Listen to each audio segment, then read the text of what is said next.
গত ৩ মাস আগে আমার হসপিটালে যাওয়ার আসলে তারিখটা চলে গিয়েছিল। যেহেতু ৩ মাস অন্তর, অন্তর আমাকে টেস্ট করতে হয়। তো যেহেতু হেলাফেলা করে মানে গাফলতির কারণে আমার যাওয়া হয়নি। গতকাল বিকেলে অবশ্য আমি গিয়েছিলাম হসপিটালে। তো সেখানে যেয়ে আমার কিছু টেস্ট ছিল, সেগুলো করার জন্য বাসা থেকে বের হয়ে গেলাম। আসসালামু আলাইকুম ওয়া রাহমাতুল্লাহি ওয়া বারাকাতুহু। সবাই কেমন আছেন? আলহামদুলিল্লাহ আমি তো আপনাদের দোয়ায় ভালোই আছি। তবে মাঝে, মাঝে একটু প্রবলেম হয়ে যায়। সেটা হচ্ছে আমার হয়তো মাথায়ও প্রবলেম আছে। যে কারণে আরকি আমার কিছুই মনে থাকে না।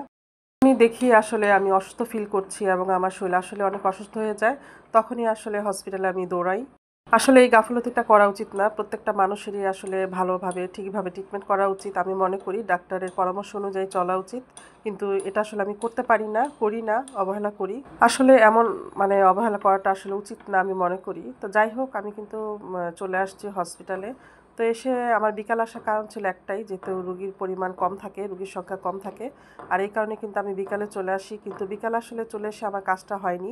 মানে আমি ব্লাড দিয়েছি ঠিকই। পরবর্তীতে আসলে আমার ব্লাডটা মানে ডাক্তার আমি যেই ডাক্তার আপাকে দেখাই, তো উনি বলল বিকালে টেস্টের চাইতে নাকি আমার যে প্রবলেমটা সেটার জন্য আসলে সকালে টেস্ট করাটা ভালো হবে। তখনও অবশ্য আমি জানি না যে আমাকে আসলে ব্লাড টেস্টটা মানে কাজ হবে না। আমাকে আবার সকালে এসে করে যেতে হবে।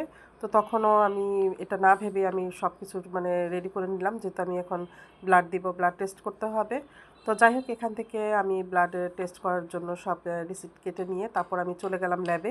তো সেখানে যেয়ে দেখলাম আসলে আপু ছিল না। তো কিছুক্ষণের মধ্যে আসলে আপু চলে আসলো যে আমার ব্লাডটা আর কি নিবে টেস্টের জন্য। তো যাই হোক এখানে আসার পর এই আপুটার সাথে আমার খুব ভালো একটা সম্পর্ক বলতে আমি সবসময় এখানে আসি এবং আপুর সাথে আমার একটা খুব ভালো সম্পর্ক হয়ে গেছে। তো আপু আমাকে জিজ্ঞেস করলো যে আমি কেমন আছি। তা আমি বললাম যে আসলে এখানে কেউই ভালো থাকতে আসে না। যখন কেউ অসুস্থ হয় তখনই আর কি এখানে আসা হয়। তো যাই হোক আপু খুব মজা করছিল আমার সাথে, কথা বলছিল। মানে আমার শরীর কেমন, কি আসে বিষয় এগুলো জিজ্ঞেস করছিল। তো আমার কিন্তু এই ইনজেকশনটা দিতে আসলে অনেক মানে আমি ভয় পাই। এর চাইতে বড়, বড় প্রতিঘাত আমার জীবনে আসলে ঘটেছে। কিন্তু আমার কেন যেন এই ব্লাড দেওয়ার ব্যাপারটা আসলে আমার ভীষণ ভয় লাগে। যদিও বা কিছু করার নেই, আমাকে তো টেস্ট করতেই হবে। যেহেতু প্রবলেম হয়েছে, প্রবলেম সলভ করার জন্য অবশ্যই আমাকে টেস্ট করতে হবে।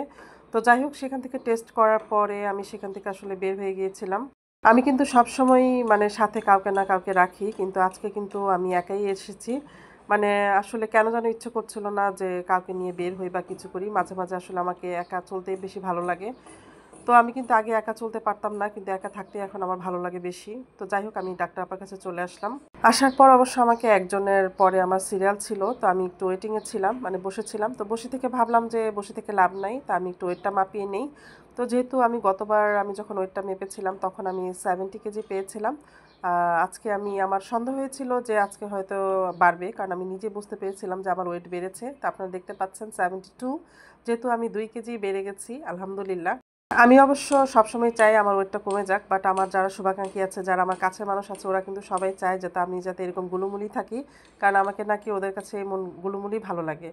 তো যাই হোক সেখান থেকে ওয়েটটা মাপার পর আর দেরি করলাম না। আমি সেখান থেকে বের হয়ে গেলাম যেহেতু আমি বাসায় চলে যাব।